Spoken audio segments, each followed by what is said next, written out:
السلام علیکم دوستانو. انسان چې مړ شي نو د هغه اصلي ژوند شروع شي او هغه چې څه په دې دنیا کې کړي وي نو د هغې حساب کتاب ورسره شروع شي.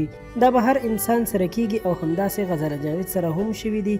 د هغې د مور نوې ویډیو راغلی چې مور یې ډیر زیات فریاد کوي او د پښتنو نه سوال کوي چې غزاله جاوید ماته بیا بیا په خوب کې راځي او ماته سوال کوي چې خلکو ته ووایه چې نور زما سندرې نه اوري، ځکه چې څوک زما سندرې اوري نو زه ډیره په تکلیف کې یم.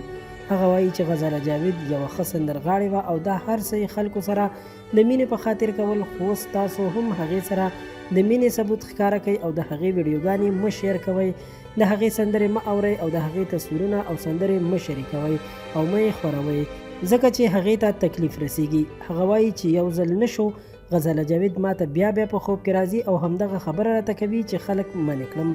نو ټولو پښتنو ته پکار دي چې زما خبره ومني او د هغې سندرې نور نه اوري او د هغې لپاره دعاګانې وکړي چې خدای پاک ترې د قبر عذاب لرې کړي او قبر یې ښکلی شي او آخرت یې ښکلی شي، ځکه چې دا د هغې د آخرت خبره ده. نو تاسو پرې خامخا عمل وکړئ. د غزاله جاوید مور چې دا ویډیو یې تازه وایرل شوې ده، د پښتنو نه سوال کړی.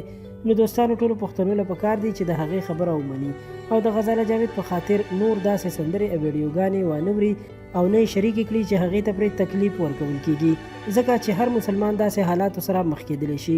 هیڅ چاته معلومات نشته چې څوک به جنت ته ځي او څوک دوزخ ته.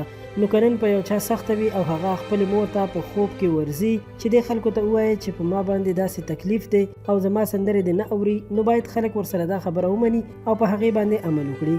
دلته به یوه بله خبره زیاته کړم چې رښتیا هم کوم څیز الله پاک حرام کړی دی نو د هغې نقصانات ډیر وي.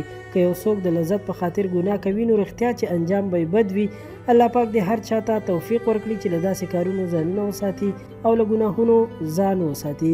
الله پاک دې غزاله جاوید ته جنتونه ورکړي، ځکه هغه اوس مړه ده او خلک باید نور د هغې ویډیوګانې ونه ګوري.